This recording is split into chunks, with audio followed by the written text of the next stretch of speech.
Eu sou Maurício Nicásio, sou advogado e professor no segmento de concursos públicos, na área do direito administrativo, especificamente da Lei 8.112. Então, estamos agora no Saber Direito Responde. Estamos aqui para tentarmos dirimir as dúvidas dos nossos colegas. Então, nossos colegas hoje são Wallace, Ilmara e Jordan. Então, Wallace, qual a primeira pergunta? Qual a sua dúvida? Bom, professor, eu gostaria de saber se o servidor público inativo ele pode ser investido em novo cargo público acumulando os proventos da aposentadoria com os vencimentos do novo cargo. Sim, perfeito. Wallace, o STF tem o entendimento que a regra de acumulação do ativo também se estende ao inativo. Então, nós vimos, durante o nosso curso, quais são os cargos que podem ser acumulados. Então, o artigo 37, inciso 16 da Constituição, permite que possam ser acumulados 2 cargos de professor, um técnico científico ou professor, ou 2 privativos da área da saúde. Então, Wallace, se ele, no caso, é um professor aposentado e passou para o novo concurso de professor, ele vai continuar recebendo os proventos de aposentadoria e a nova remuneração, ok? Agora, se ele, no caso, ele for um técnico judiciário aposentado e prestar concurso para analista judiciário, tá? Então, técnico judiciário com analista judiciário, existe o permissivo para essa acumulação? Não existe, não é isso? Então, ele estaria fora de quem? Do artigo 37, inciso 16, do permissivo para acumulação. Então, ele estaria o quê? Entre aspas, mesmo como aposentado, acumulando legal. Então, ele iria abrir mão dos proventos de aposentadoria para receber a nova remuneração. Então, ele pode sim, desde que ele seja, no caso, um professor e passar para professor, ser técnico ou científico e passar para professor, ou então ele já ser aposentado da saúde e passar um novo concurso da área da saúde. Ainda complementando a pergunta aqui Sim. do colega Wallace, né? Essa regra que o senhor falou aqui de acumulação de cargo, somente se enquadra para o servidor no âmbito federal? Olha só, né? Vamos lá para o artigo 37, caput da Constituição. Então, o artigo 37, ele fala que toda administração direta e toda administração indireta dos poderes da União, dos estados, dos municípios e do Distrito Federal deverão obedecer aos princípios, perfeito? Então, tem um caput que dá esse comando. O inciso, Ilmara, o inciso 17 do 37, ele fala mais ou menos assim, ele está como se ele estivesse fazendo uma pergunta, bati muito isso no nosso curso, né? É como se o 37 estivesse perguntando, quem é obrigado a obedecer a acumulação legal? Então, se o inciso pergunta, né, do 37, o inciso 17 está perguntando a quem se estende, essa é a interpretação minha, eu iria buscar a resposta onde? No artigo 37, no caput. Então, quem é obrigado a obedecer a acumulação legal? No caput ele diz o quê? Toda administração direta e toda administração o quê? Indireta. Certo? Então, quem é obrigado a obedecer? Toda direta e toda indireta. Mas de quem? Segundo o 37, da União, dos estados, dos municípios e do Distrito Federal. Então, essa obrigação ela se estende a todo mundo. Tá? Então, todos os entes federativos têm que respeitar a acumulação que o Constituinte está mandando no 37, combinado com o 37, inciso 17. O artigo 142, parágrafo 1º da Lei 8.112, determina que o prazo prescricional começa a correr a partir do momento em que a administração toma ciência de um fato punível, né? Na prática, como isso ocorre? Sim. Então, a prescrição, primeiro vamos lá, né, conceituar o que é prescrição. É a perda do poder de punir da administração em razão da passagem do tempo. Então, a administração, no caso, para a prescrição começar a contar para a administração, tem que ser a partir da ciência do fato, que a autoridade ou qualquer autoridade tomar a ciência. Então, a partir do momento que ela tomou ciência da conduta lesiva, certo? Eu estou começando a contar quem? A prescrição. Então, a prescrição é contada a partir da ciência da autoridade ou qualquer autoridade que tiver a ciência da infração disciplinar. Perfeito? E só um adendo aqui. A partir do momento, né, que eu estou contando a prescrição, né, a partir do momento da ciência, a prescrição para advertência é de 180 dias, a prescrição para a suspensão de 2 anos e da demissão 5 anos, salvo se for crime. O servidor estável ele pode solicitar vacância em razão da aprovação em outro concurso público? Sim.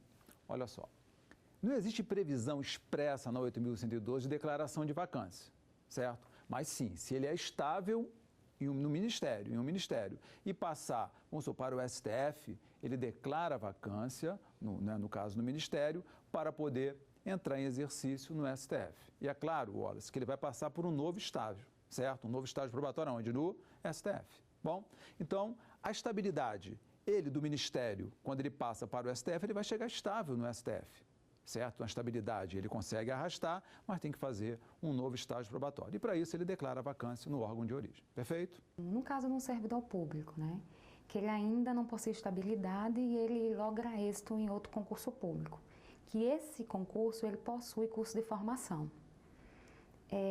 Esse servidor que foi aprovado, ele pode ser afastado no cargo atual para realizar o curso de formação? E caso ele não seja aprovado no curso de formação, ele pode retornar para o seu cargo de origem? Perfeito. E, Mara, essa questão, né, de estágio probatório, toda a questão de estágio probatório, nós vamos buscar o artigo 20. Então, o artigo 20 tem previsão expressa que o servidor em estágio probatório, ele pode ser afastado para fazer cursos de formação. Tá? Então, a lei dá esse permissivo para que ele possa fazer o curso de formação. Se, porventura, ele não lograr êxito na formação, ele não perdeu o cargo, né? Porque ele só estava afastado e o afastamento não gera vacância. Perfeito? Então, ele tem esse direito, sim, artigo 20, que trata do estágio probatório. Perfeito?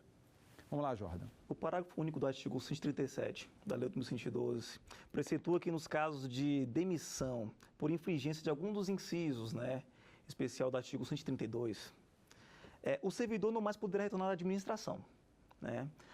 Por acaso isso, em tese, não seria inconstitucional, tendo em vista que o artigo 5º, inciso 47, linha B, proíbe, veda, pena de caráter perpétuo?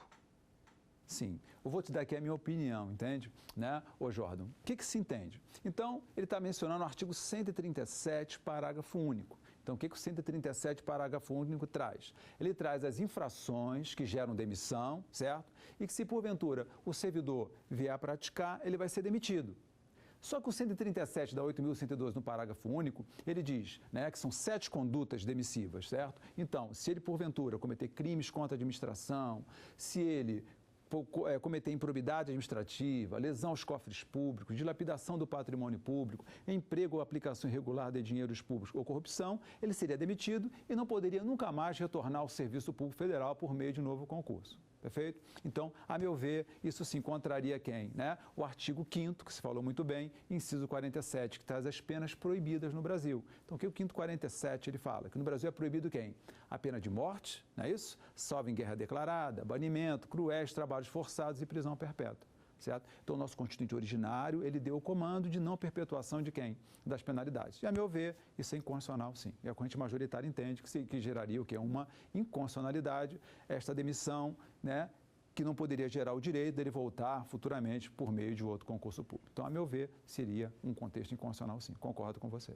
Então, vamos dar uma breve pausa aqui e vamos para o nosso intervalo, tá? E depois do intervalo, nós voltamos com Saber Direito Responde. Eu aguardo você.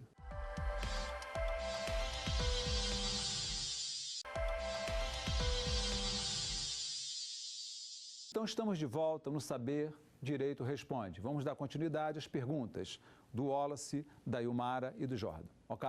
Então, vamos lá continuar a dirimir as dúvidas. Wallace, a sua pergunta. Como ficam as promoções adquiridas de um servidor demitido administrativamente que teve a sua demissão anulada judicialmente? Ele tem direito? Sim, vamos lá, Wallace. Você está trabalhando, vamos trabalhar agora no Instituto da Reintegração. Então, o que é a reintegração? É o retorno do servidor estável que foi demitido injustamente. Então, se o servidor ele era estável, foi demitido injustamente e conseguir retornar, ser reinvestido, né, por meio da decisão administrativa ou judicial, ele vai ter, Wallace, seus direitos, todos os direitos, no caso, que ele estava fora, serão, no caso, ressarcidos para ele. Ou seja, então, o tempo que ele ficou lá fora vai ser contado como efetivo exercício, ele vai receber, no caso, né, uma indenização em razão das remunerações que ele deixou de receber e também conseguirá a promoção, certo? Entendimento que ele vai ter direito às promoções por antiguidade, certo? Então, no retorno, quando ele é reintegrado, todos os direitos são ressarcidos para ele, inclusive as promoções que, porventura, ele deveria ter, ok? Um servidor, ele somente responde pelos seus atos de forma dolosa? A Ilmara está trazendo para a gente uma questão de responsabilidade. Então, dependendo da conduta lesiva que o servidor pratica, ele pode ter uma responsabilidade penal, civil ou administrativa. Então, a responsabilidade penal, ele responde tanto pelo crime quanto pela contravenção. Agora, a pergunta da Ilmara é sobre a responsabilidade no caso civil, se ele vai responder somente por dolo, ok? Então, no contexto da responsabilidade civil, dependendo do prejuízo que o servidor causa, ele pode o quê? ser obrigado a indenizar a administração e indenizar também a terceiros, certo? Então, Ilmara, se para ele praticar uma conduta lesiva que gera um prejuízo, certo? Nós temos que analisar quem? A parte subjetiva e a parte objetiva, no caso da conduta dele. Então, ele pode causar um dano por dolo e também por culpa, que seria o quê? O sem querer. Tá? Então, a legislação diz que o servidor ele paga se ele causou prejuízo querendo, ou seja, o dolo, ou então prejuízo o quê? Não querendo, que seria a culpa. Perfeito? E também a parte objetiva também tem que, no caso, ser conjugada com a subjetiva. Então, ele pratica a subjetiva dolo ou culpa e a objetiva por omissão ou por comissão. Então, respondendo a sua pergunta, ele responde só de forma dolosa? Não, de forma culposa, sim. Ele não iria responder em razão de um caso fortuito, uma força maior, que o direito iria dar um amparo para ele. Então, a resposta é o quê? Dolo e culpa ele também responde. Perfeito? Considerando que o servidor comissionado, não detentor de cargo efetivo, né, pode ser demitido, na verdade, exonerado, ad nutum, eu poderia concluir no sentido de que, para a aplicação de alguma penalidade administrativa, prescindiria, no caso, da instauração de um processo disciplinar? Vamos lá, Jordan. O que se entende na administração? Nenhum servidor pode ser punido sem direito quem? A um processo, certo? Então, o processo disciplinar, que o servidor, no caso, é submetido, vai encontrar amparo onde? No artigo 5º, inciso 55. Certo? Seria um dos incisos, não é isso? Que dá direito o quê? De defesa. Então, ele para se defender, ele vai ter que se defender o quê? Em um processo, certo? Então, a questão do processo disciplinar ou da sindicância, certo? Ela, no caso, ela necessita, perfeito, de um processo. Nós temos que ter o processo. Ninguém é demitido sumariamente, certo? Então, a demissão, advertência, suspensão, cassações ou destituições, tá? A questão de processo é uma questão imprescindível e não o quê? Prescindível. Perfeito? Então, se porventura o servidor ele é exonerado, certo? Só alongando mais a sua pergunta, então se o servidor, vamos supor, um servidor que não detém cargo efetivo, certo? Um cargo em comissão não concursado. Bom, se porventura ele cometeu uma infração passível de demissão ou de suspensão, certo? A autoridade até pode exonerar, certo? Então ela exonera aquela pessoa. Bom, mas depois tem que ser aberto um processo, tá? E se ele for considerado culpado no processo, mesmo ele exonerado, aquela exoneração tem que ser convertida em destituição do cargo em comissão. Perfeito? Tá? Então, isso que a lei diz. Pode haver agravamento da sanção na revisão do processo administrativo? Vamos lá. A questão que o Wallace está trazendo para a gente é a questão da revisão. Então, a lei ela tem previsão, sim, da revisão. Então, a revisão, segundo a Lei 8.112, ela pode ocorrer a qualquer tempo. Então, não existe prazo para a revisão. Tanto é que a revisão é um ato, no caso, em regra, do servidor que se sentiu injustiçado, não é isso? Em razão de algum fato. Então, a revisão ela pode ser, no caso, ser pedida a qualquer tempo.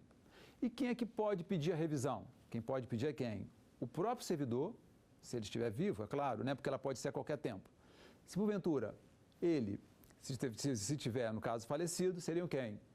Os seus dependentes. Então, quem pode pedir a revisão? O servidor, seus dependentes. Se ele se tornou incapaz, também o seu curador. Então, a lei fala que a revisão pode ser, no caso, né, pedida, requerida a qualquer tempo. Então, não existe prazo prescricional ou prazo decadencial para a revisão. Ele poderá pedir a qualquer momento, ou ele, o servidor pode pedir, ou seus dependentes, o seu curador, ou a própria administração de ofício. Bom, então se o servidor está pedindo a revisão, o que se entende? É que não pode ocorrer uma reformatio impégios, uma reformatio impégios.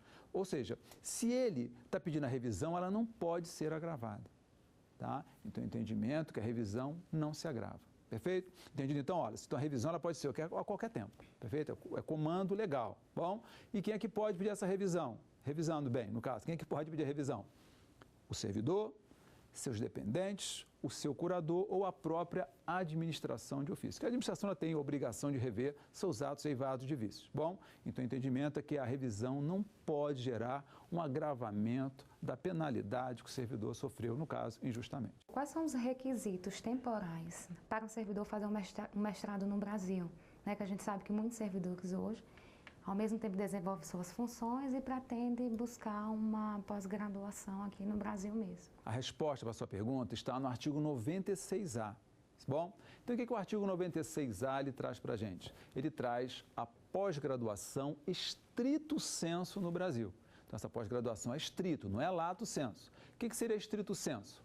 É o mestrado, o doutorado e o pós-doutorado. Artigo 96A da 8.112. Então, esse afastamento, né, esse mestrado, entendemos que tem que guardar uma relação com o serviço público ou as atribuições do cargo, ou mestrado ou doutorado. Perfeito? Então, esse mestrado, a administração tem que ter um interesse, certo? Que ele faça aquele mestrado para quando ele acabar o mestrado, aquele mestrado ser utilizado na administração pública, aquele conhecimento dele ser utilizado, então repassado para os demais colegas. Perfeito? Então, esse afastamento é com remuneração, certo? Desde que não tenha como compatibilizar horários do mestrado dele com as atribuições do cargo. Se porventura não tiver como compatibilizar, ele vai ser afastado. E a lei ainda exige os requisitos de tempo, né? Os requisitos temporais. Então, o que a lei fala? Para o mestrado, são necessários 3 anos de efetivo exercício no órgão ou entidade. Então, esses 3 anos, né, nós temos que atentar que o legislador não falou 3 anos de efetivo exercício no Serviço Público Federal.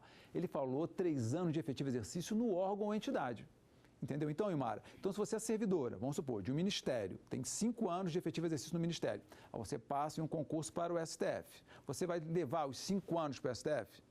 Sim, eles vão contar como efetivo exercício, que o tempo no Serviço Público Federal ele conta como efetivo exercício. Então, você vai chegar com 5 anos de efetivo exercício no STF, certo? Você vai averbar esse tempo aqui. Aí eu posso te afastar para o mestrado? Não, porque você tem que ter 3 anos de efetivo exercício no STF e não no serviço público, entendido? Então, 3 anos de efetivo exercício para o mestrado e também a lei fala que para ser para o mestrado, ele não pode ter tirado licença por interesse particular, capacitação ou não ter sido afastado pelo 96A nos últimos 2 anos. Então, vamos lá, mestrado, 3 e 2 anos, perfeito? Vamos agora para a pergunta dela, que é o doutorado. Então, quais são os requisitos temporais para o doutorado? Ele tem que ter 4 anos de efetivo exercício no órgão ou entidade, perfeito? E também não pode ter saído de licença para capacitação, interesse particular, ou não ter sido afastado, né, vindo afastado do mestrado nos últimos 2 anos, perfeito? Então, o mestrado exige 3 e 2 anos, e o doutorado exige 4 e 2 anos. Bom, só aqui complementando, já que já começamos a falar do 96, vamos falar da pós-graduação, no caso, para o pós-doutorado. O que a lei exige? 4 anos de efetivo exercício no órgão ou entidade e não ter saído de interesse particular ou não ter sido afastado para um doutorado nos últimos 4 anos. Então, mestrado, 3 e 2 anos, certo? O doutorado, 4 e 2 anos e o pós-doutorado, 4 e 4. Então, ficaria 32, 42 e 44 para a pós-graduação estrito sensu no contexto de pós-doutorado. Perfeito? Respondi a pergunta? Voltando à questão do servidor comissionado não detentor de cargo efetivo, sua exoneração deve ser motivada? Se, porventura, a pessoa, no caso, ele é um cargo em comissão, né, nesta sua pergunta, está dizendo que ele é não detentor de cargo efetivo, perfeito? Então, se ele é detentor ou não de cargo efetivo, tá, o que vai acontecer? Se ele for exonerado, o entendimento é que não precisa motivar. Bom, agora, se a autoridade motiva a exoneração, ela vai ficar vinculada ao motivo da exoneração. Bom, então, o servidor que tem um cargo em comissão, que é exonerado sem motivação, ela tem validade? Sim, é chamada exoneração ad nutum. Não há necessidade, tá, do servidor, da autoridade, no caso, que exonera motivar. A chamada teoria dos motivos determinantes. Bom, então, não há a obrigatoriedade de motivar. Mas se motivou, ele vai o quê? Vincular, no caso, a exoneração. É obrigatória a defesa por advogado no processo administrativo? Essa sua pergunta, ela encontra respaldo na súmula vinculante número 5 do STF. Bom, então, o servidor, durante o processo disciplinar, ou a sindicância, ou seja, né, no sentido lato, durante o PAD, ele é obrigado, no caso, a constituir um advogado?